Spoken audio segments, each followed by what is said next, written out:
Recording by Moira Fogarty. The Art of War by Sun Tzu, translated by Lionel Giles. Part 5. Energy.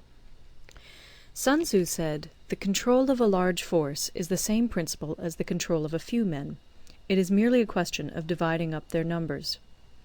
Fighting with a large army under your command is nowise different from fighting with a small one. It is merely a question of instituting signs and signals. To ensure that your whole host may withstand the brunt of the enemy's attack and remain unshaken, this is effected by maneuvers direct and indirect. That the impact of your army may be like a grindstone dashed against an egg, this is effected by the science of weak points and strong. In all fighting, the direct method may be used for joining battle, but indirect methods will be needed in order to secure victory. Indirect tactics, efficiently applied, are inexhaustible as heaven and earth, unending as the flow of rivers and streams. Like the sun and moon, they end but to begin anew. Like the 4 seasons, they pass away to return once more. There are not more than 5 musical notes, yet the combinations of these 5 give rise to more melodies than can ever be heard. There are not more than 5 primary colors, blue, yellow, red, white, and black, yet in combination they produce more hues than can ever be seen. There are not more than 5 cardinal tastes, sour, acrid, salt, sweet, bitter, yet combinations of them yield more flavors than can ever be tasted. In battle there are not more than 2 methods of attack, the direct and the indirect, yet these 2 in combination give rise to an endless series of maneuvers. The direct and the indirect lead on to each other in turn. It is like moving in a circle, you never come to an end. Who can exhaust the possibilities of their combination? The onset of troops is like the rush of a torrent which will even roll stones along in its course. The quality of decision is like the well-timed swoop of a falcon, which enables it to strike and destroy its victim. Therefore, the good fighter will be terrible in his onset, and prompt in his decision. Energy may be likened to the bending of a crossbow, decision to the releasing of a trigger. Amid the turmoil and tumult of battle, there may be seeming disorder, and yet no real disorder at all. Amid confusion and chaos, your array may be without head or tail, yet it will be proof against defeat. Simulated disorder postulates perfect discipline. Simulated fear postulates courage. Simulated weakness postulates strength. Hiding order beneath the cloak of disorder is simply a question of subdivision. Concealing courage under the show of timidity presupposes a fund of latent energy. Masking strength with weakness is to be effected by tactical dispositions. Thus, one who is skilful at keeping the enemy on the move maintains deceitful appearances, according to which the enemy will act. He sacrifices something that the enemy may snatch at it. By holding out baits, he keeps him on the march. Then, with a body of picked men, he lies in wait for him. The clever combatant looks to the effect of combined energy, and does not require too much from individuals. Hence his ability to pick out the right men and utilize combined energy. When he utilizes combined energy, his fighting men become as it were like unto rolling logs or stones, for it is the nature of a log or stone to remain motionless on level ground, and to move when on a slope. If four-cornered, to come to a standstill, but if round-shaped, to go rolling down.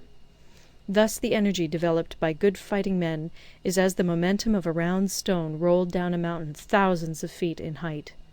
So much on the subject of energy. End of Part 5. Part 6. Weak Points and Strong. Sun Tzu said, "Whoever is first in the field and awaits the coming of the enemy will be fresh for the fight. Whoever is second in the field and has to hasten to battle will arrive exhausted." Therefore, the clever combatant imposes his will on the enemy, but does not allow the enemy's will to be imposed on him. By holding out advantages to him, he can cause the enemy to approach of his own accord, or, by inflicting damage, he can make it impossible for the enemy to draw near. If the enemy is taking his ease, he can harass him. If well supplied with food, he can starve him out. If quietly encamped, he can force him to move. Appear at points which the enemy must hasten to defend. March swiftly to places where you are not expected. An army may march great distances without distress, if it marches through country where the enemy is not. You can be sure of succeeding in your attacks if you only attack places which are undefended. You can ensure the safety of your defense if you only hold positions that cannot be attacked. Hence that general is skillful in attack whose opponent does not know what to defend, and he is skillful in defense whose opponent does not know what to attack. O divine art of subtlety and secrecy!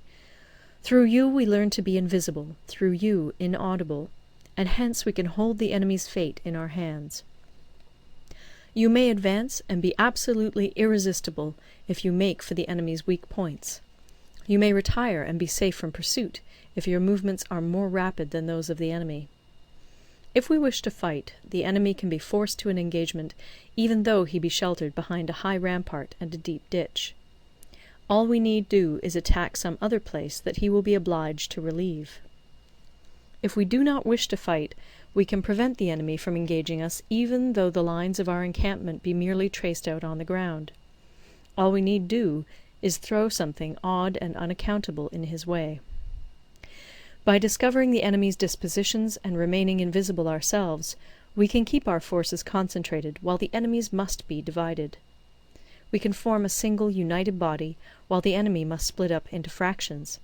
Hence there will be a whole pitted against separate parts of a whole, which means that we shall be many to the enemy's few. And if we are able thus to attack an inferior force with a superior one, our opponents will be in dire straits. The spot where we intend to fight must not be made known, for then the enemy will have to prepare against a possible attack at several different points. And his forces being thus distributed in many directions, the numbers we shall have to face at any given point will be proportionately few. For should the enemy strengthen his van, he will weaken his rear. Should he strengthen his rear, he will weaken his van. Should he strengthen his left, he will weaken his right. Should he strengthen his right, he will weaken his left. If he sends reinforcements everywhere, he will everywhere be weak. Numerical weakness comes from having to prepare against possible attacks. Numerical strength from compelling our adversary to make these preparations against us. Knowing the place and the time of the coming battle, we may concentrate from the greatest distances in order to fight. But if neither time nor place be known, then the left wing will be impotent to succour the right equally impotent to succour the left, the van unable to relieve the rear, or the rear to support the van. How much more so if the furthest proportions of the army are anything under 100 li apart, and even the nearest are separated by several li? Though according to my estimate the soldiers of Yue exceed our own in number, that shall advantage them nothing in the matter of victory. I say then that victory can be achieved. Though the enemy be stronger in numbers, we may prevent him from fighting. Scheme so as to discover his plans and the likelihood of their success. Rouse him, and learn the principle of his activity or inactivity. Force him to reveal himself, so as to find out his vulnerable spots. Carefully compare the opposing army with your own, so that you may know where strength is superabundant and where it is deficient. In making tactical dispositions, the highest pitch you can attain is to conceal them. Conceal your dispositions, and you will be safe from the prying of the subtlest spies, from the machinations of the wisest brains. How victory may be produced for them out of the enemy's own tactics, that is what the multitude cannot comprehend. All men can see the tactics whereby I conquer, but what none can see is the strategy out of which victory is evolved. Do not repeat the tactics which have gained you one victory, but let your methods be regulated by the infinite variety of circumstances. Military tactics are like unto water, for water in its natural course runs away from high places and hastens downwards. So in war, the way is to avoid what is strong and to strike at what is weak. Water shapes its course according to the nature of the ground over which it flows. The soldier works out his victory in relation to the foe whom he is facing. Therefore, just as water retains no constant shape, in warfare there are no constant conditions. He who can modify his tactics in relation to his opponent and thereby succeed in winning may be called a heaven-born captain. The 5 elements, water, fire, wood, metal, earth, are not always equally predominant. The 4 seasons make way for each other in turn. There are short days and long.